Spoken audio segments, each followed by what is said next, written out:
پھل رہے پھول رہے.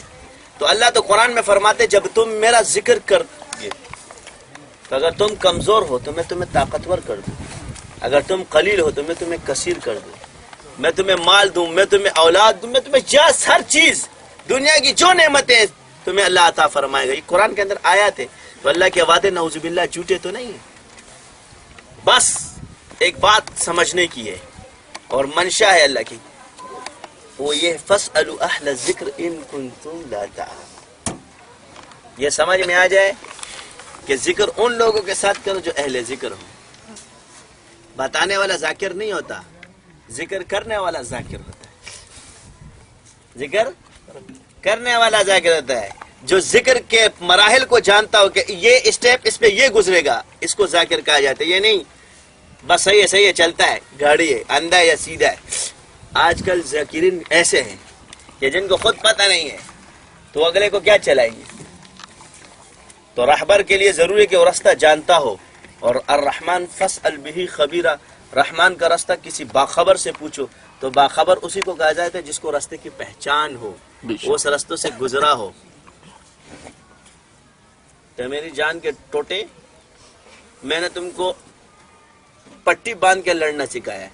اور جب پٹی باندھ کر کہتے ہیں نا آنکھ بند کر کے جو لڑنا سیکھ لے تو جب کھل جائے گی تو کون اس سے لڑے گا. تو میں گھومتی ہوئی تو تسبیح نظر آتی ہو, پریشان ہو جاتے گھومتی کیا ہے, تمہیں پتہ نہیں کہ اس کے پیچھے کیا نظام چل رہا ہے. آپ کے سامنے بس ایک چیز گھوم رہی ہے. مگر جس دن اللہ نے آنکھوں کے سامنے یہ نظام کھول دیا نا تو سارے 14 طبق جتنے نا سب روشن ہو جائیں گے. تو اندھے بن کے جب کوئی تم سے نہ لڑ سکے تو بینا جب تم ہو جاؤ گے کون لڑے گا. بعض ایسے ہیں ہمارے شاگرد, سٹی کورٹ کے اندر ایک بندہ تھا, جادوگر تھا.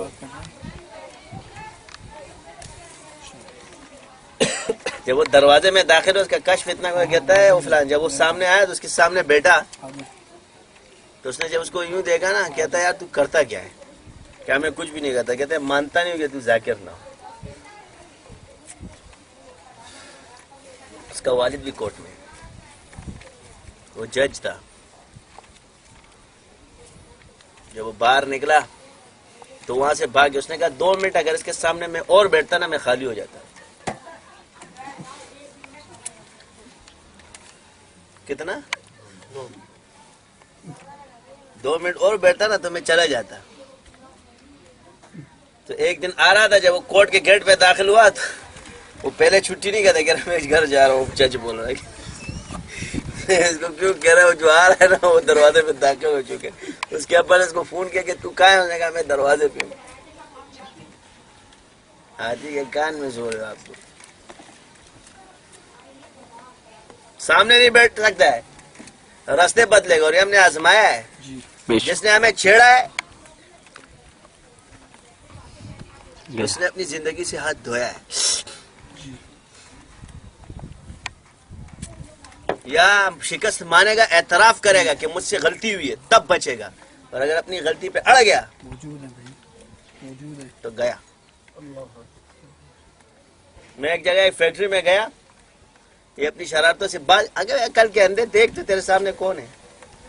تو اپنی خباثت کے کر کے اس نے جو چائے بنائی اس چائے کے اندر اس نے کچھ ملایا. جب میں نے چائے پی میری طبیعت خراب ہوئی.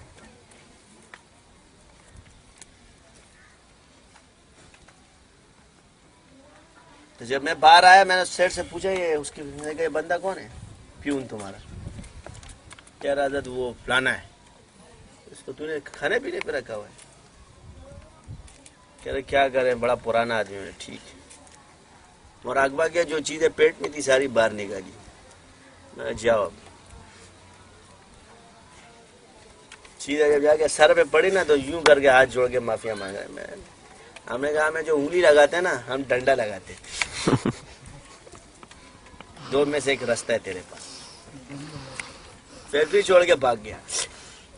سیٹ صاحب گھر پہ پہنچے, گھر کے تالے لگا دیے, وہ گھر پر ہی نہیں ہے. کہہ رہے مجھے فون کیا, کہنے لگا وہ حضرت وہ تو بھاگ گیا. میں نے کہا سایہ میں بھی اب تیرے کو نظر نہیں آیا, جہاں ہمارا سایہ جائے نہیں وہاں سے بھاگے. کھوتے کا یہ ایک واقعہ نہیں ہے, بہت ہے. ایک جگہ چوکیدار بنا، اس نے اپنا آستانہ لگایا. میں نے کہا یہ کیا لگایا آدمی؟ کہہ رہا یار یہ ایسی چوکیدار ہے. میں نے کہا دیکھو میں بہت بڑا جادوگر ہے. میرے پاس آیا، ہاتھ میرا ہے، سب سے ملا رہا سائیں سائیں سائیں سائیں بنا. میں نے ہاں سائیں. جب دو دن کیا بس اور جادو. 3 مہینے بعد گیا، اس کا آستانہ اجڑا ہوا تھا. میں صدیق بھائی وہ کہاں گیا تیرا آستانہ وستانے والے؟ اور وہ تو بہت بڑا پیر تھا جو میرے ساتھ شادی کیا، تو اس کی میں نے آنکھ مار دی تھی. میں نے کہا یہ بھاگے گا دیکھتے جا. کہ اس نے تو یہاں راکھ اڑاتا تھا، لوگوں کو دیکھا لوگوں کے کام ہو جاتا. پھر بڑے بڑے اس کی تلاش میں آئے، سائیں بابا کدھر ہے، سائیں بابا کدھر ہے.